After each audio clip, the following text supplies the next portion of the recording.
அன்பு மீனராசி நேயர்களே, ராசிக்கு அதிபதி என்று சொல்லக்கூடிய குரு பகவான் இப்பொழுது இந்த ராசியிலிருந்து இத்தனை நாள் 4ஆம் இடத்தில் இருந்தார்.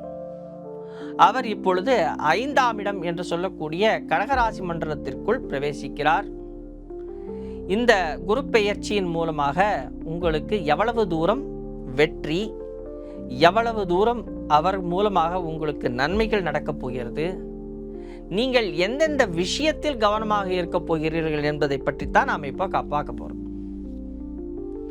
எந்த ஒரு விஷயத்திற்கும் யாராக இருந்தாலும் அந்த ஒரு விஷயத்தை நாம் முயற்சி செய்யும் பொழுதுதான் நமக்கு வெற்றி கிடைக்கும். அப்போ சில விஷயங்கள் நாம் முயற்சி செய்கிறோம் அப்படின்னா அந்த முயற்சிக்கு யாராவது நமக்கு உறுதுணையாக இருக்க வேண்டும். இப்போ இந்த குரு பகவான் 5ஆம் இடத்தில் விட்டிருக்கிறார். அவர் 5ஆம் இடத்திலிருந்து எந்த இடத்தை பார்வையிடுகிறார்? 9ஆம் இடத்தையும், அதே நேரம் அவர் 11ஆம் இடத்தையும், அதே நேரம் உங்களுடைய ராசியையும் அவர் பார்வையிடுகிறார். 3 விஷயம். குரு பகவான் இந்த பார்வையினால உங்களுக்கு என்ன நடக்க போகுது, என்ன லாபம் கிடைக்க போகுது. எப்பயுமே ஒரு விஷயம் என்னன்னா, ஒரு லாபங்கள் தான் நமக்கு முக்கியமா, பணம் தனம் தான் முக்கியமானா இல்லை. நீங்க எதை சேர்க்க போறீங்க? இந்த ஒரு பயிற்சி நடக்குது, நீங்க பணம் சேர்க்கறதெல்லாம் ஒரு சைடில் இருக்கட்டும். வீடு வாகனம் வாங்கலாம், வண்டி வாங்கலாம், தங்கம் வாங்கலாம், தங்கத்தில் இன்வெஸ்ட் பண்ணலாம், ஷேரில் போடலாம், ஷேர் மார்க்கெட்டில் பண்ணலாம். இதெல்லாம் ஒரு சைடில் இருந்தாலும் இந்த குரு பயிற்சியில் நீங்கள் என்ன நல்லது செய்ய போகிறீங்கிறத பார்க்கணும். குரு பகவான் உங்களுடைய பாக்கியஸ்தானத்தை வலிமைப்படுத்த போகிறார். இந்த பாக்கியஸ்தானம் அப்படின்னு சொல்கிறது என்ன அப்படின்னு சொன்னால், உங்களுடைய அடுத்த ஜென்மம்.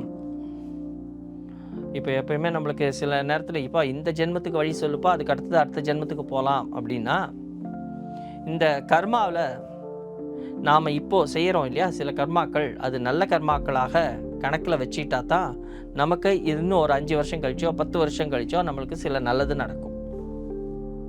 அதற்கு ஒரு டெபாசிட் வேணும். நாம் பேங்க்கில் எப்படி பணம் போட்டு வைக்கிறோமோ அதே மாதிரி சில நல்ல காரியங்களை நாம் செய்யணும். அந்த நல்ல காரியங்கள் எல்லாம் கணக்கில் வந்துக்கிட்டே இருக்கும்.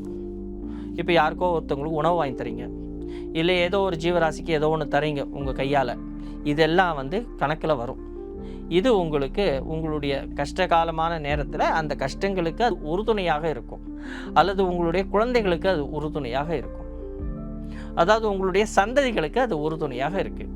அப்போ இதை செய்யறதுக்கு ஒருத்தர் வேணும் இல்லையா, இதை செய்யறதுக்கு உங்களுக்கு ஒரு தூண்டுகோல் ஒருத்தங்க வேணும் இல்லையா.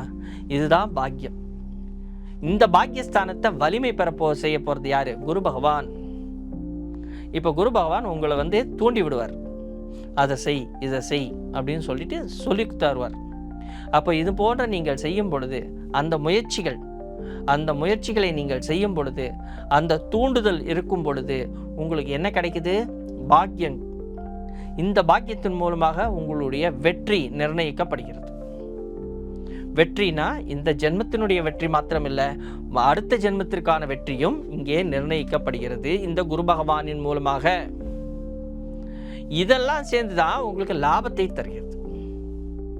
நாம உடனே பயந்துருவோம். அப்போ இப்போ ஒண்ணுமே எனக்கு கிடைக்காதா அப்படின்னா கிடைக்கும்.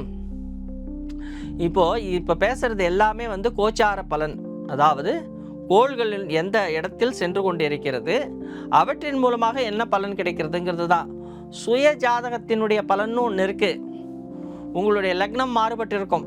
நீங்கள் மீன லக்னமாகவும் இருக்கலாம், 12 லக்னத்திற்குள்ளே ஏதோ ஒரு லக்னமாகவும் இருக்கலாம். உங்களுக்கு ஒரு குரு பகவான் ஒருத்தர் இருக்கிறார், அவர் ஒரு வீட்டில் உட்காந்துட்டு இருக்கலாம், அவர் ஒரு நட்சத்திரத்தில் இருக்கலாம். இவையும் கணக்கில் வரும். இப்போ அந்த குரு பகவான் இருக்கிறாரே, உங்களுடைய கடகராசி மண்டலத்திற்குள்ள சுக்கிரன் வீட்டு இருக்கலாம். அந்த சுக்கிரனை அவர் தொடலாம், திடீர் பணம் கிடைக்கும், பெரிய ஆளா மாறிடலாம். ஏன்னா குரு பகவான் பெரும் பணம். அப்பப்போ தேவைக்கு யூஸ் ஆகிறது சுக்கிர பகவான். இவங்க 2 பேரும் இருந்தால் தான் சுகபோகமாக வாழ முடியும். அப்போ இந்த குரு பகவான் அதாவது கடகராசிக்குள் செல்கிறார். உங்களுடைய சுய ஜாதகத்தில் அங்கே சில கிரகங்கள் வீற்றிருக்கும். அவற்றை அவர் தொட்டு வரும் பொழுது நன்மைகளோ எதிர்மறையான விஷயங்களோ நடக்கும். ஆனால் உங்களுடைய முயற்சிக்கு அவர் உறுதுணையாக இருக்க போறார். உங்களுக்கு நல்ல ஒரு உந்துதலை தருவார், நல்ல புத்தியை தருவார், நல்ல ஞானத்தை தருகிறார், நல்ல விஷயங்களை செய்வதற்கு தூண்டிவிடுவார். இந்த தூண்டுதல்கள் உங்களுடைய வாழ்க்கைக்கு, உங்களுடைய வருங்காலத்திற்கு உறுதுணையாக இருக்க போகிறது. அதனால் பயப்படாதீங்க. இந்த குரு பயிற்சியின் மூலமாக சகல சௌக்கியங்களும் உங்களை வந்து சேரும்.